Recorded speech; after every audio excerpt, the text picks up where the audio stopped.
Hi guys, it's Karina here from the Family Nest. Hope you're well. I'm here with my gorgeous daughter Sage, and she's agreed to come on and have a chat about, just what she needs in times of, of high emotion, being when you're upset, when you've got some tears, or when things are worrying you, you've got things on your mind. Yeah, so thank you very much for coming and having a chat. Okay. So I was just wondering, let's start, for example, when those times when you are teary, when you're upset and you're quite emotional. What do you need from mum and dad in those times?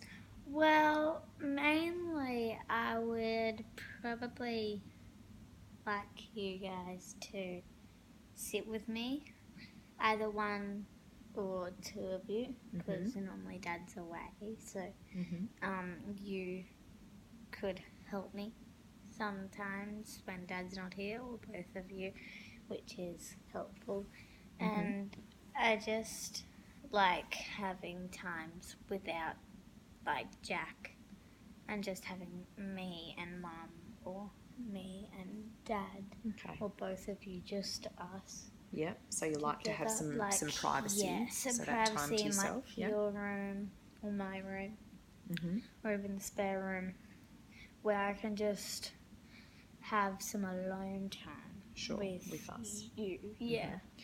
And can you just share with us how you typically ask for help? How do you when you're upset? What do you normally say to let us know that you're needing some private time with us? Well, I would normally probably just say, "Can I have a talk with you in my room?" Either I would just say that, or I would say, "Can I have some time in your room privately?"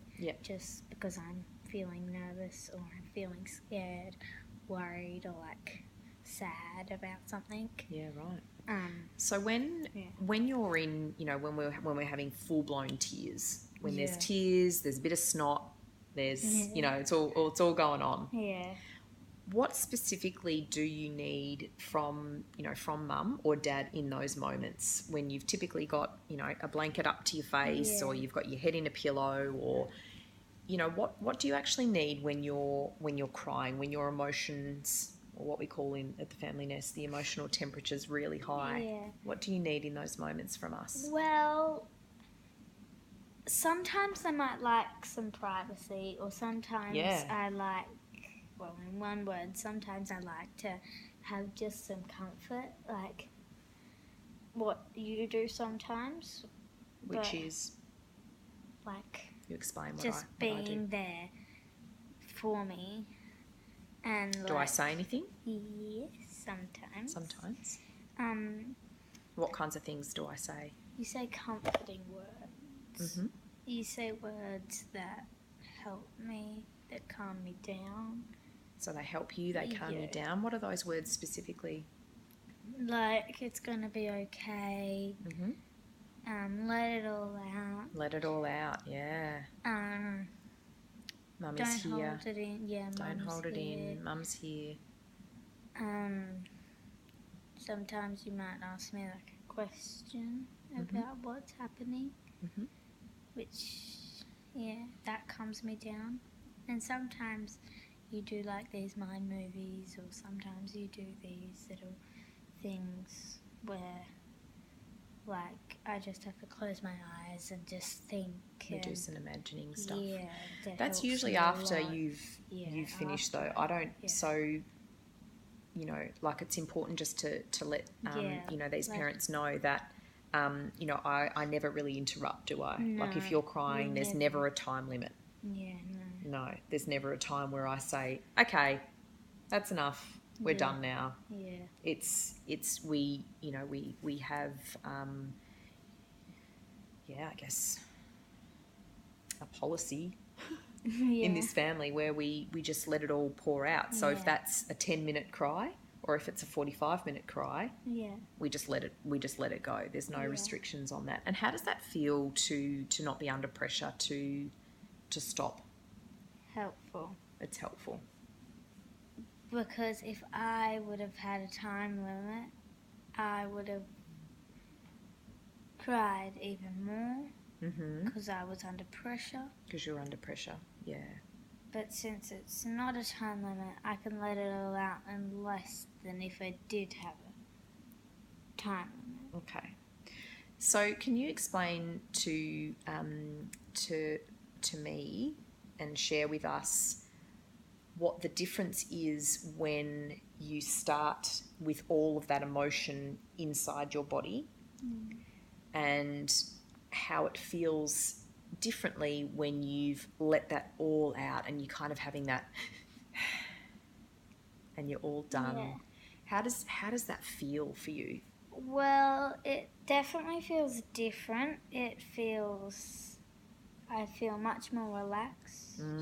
Beautiful. Sometimes I feel a bit angry before I cry. Yeah. So I feel much more loose Beautiful, after. beautiful. I normally would feel like I want to be with people more. Yeah, right. So you're ready to sort of get back into life and be a bit more social. Yeah. Yeah. Yep. I feel that sometimes after I cry, I could just want to be with Mum, Dad. Maybe I might just want to be with Macca for a little bit. Or just with my own thoughts. Nice one. For like How does your body 5 minutes. feel? How does your body feel differently? Better. Yeah. Definitely better. Loose. Feel much more happy. Because at the start you just feel little, like a scrunched up ball. And that's why I feel really bad for those kids who have parents that do have a time limit or don't care or don't help them. Because that's what you are. You help me. You're caring. You're helpful in everything. And yeah, when I cry, it helps a lot. It just makes me feel very happy that I have a mum and dad like I do. Oh, that's lovely. Thank you, Seiji. That's okay. And that's why we're here kind of doing this video, aren't we? To just share with people the impact of, this kind of work and how important it is to, to share with parents the importance of being there for our kids. And it's not really easy sometimes for us because we don't really know. This is the first time we've kind of been parents and we're kind of just learning along the way. But I think to actually, have you guys come on and share what it actually is like for you to, to be given that space and to be listened to, and how that impacts you, and when you don't have that, what that would be like, is really helpful. Yeah. So thank you. I really appreciate your time.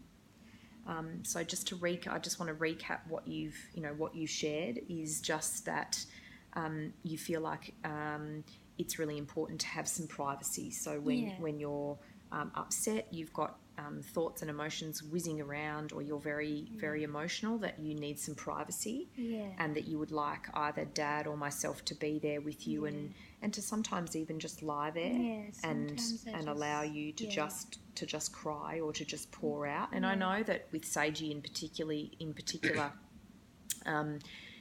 you're quite physical, so children can sometimes have a lot of movement when there's a lot of emotion, which is very normal and natural because there's a lot of energy moving around, and it needs to be have an ability to get out of your body. I just want to, like, if I'm scared, I just want to stay still.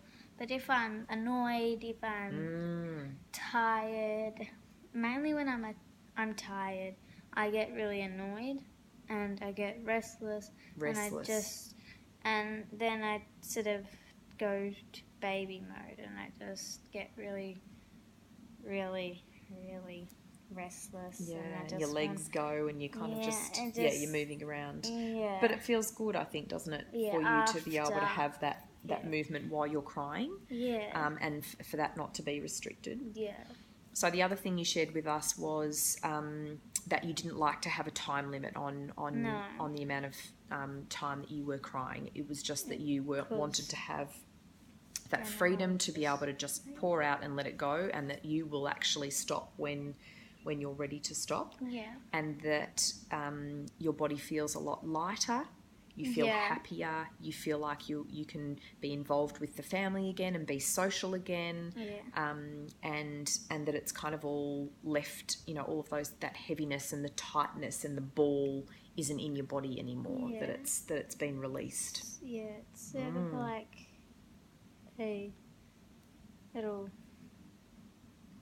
centipede thing going into a butterfly. It's in a ball, doesn't know, and then it's all happy and beautiful Awesome. again, which is gorgeous. And you really value the relationship that you have with me and Dad, in that you're able to at any time talk and share your emotions without any judgment and restriction. Yeah. Awesome. Well, thank you very much for coming and sharing that stuff with us. And we'll check in with you guys again soon on the next video. See ya.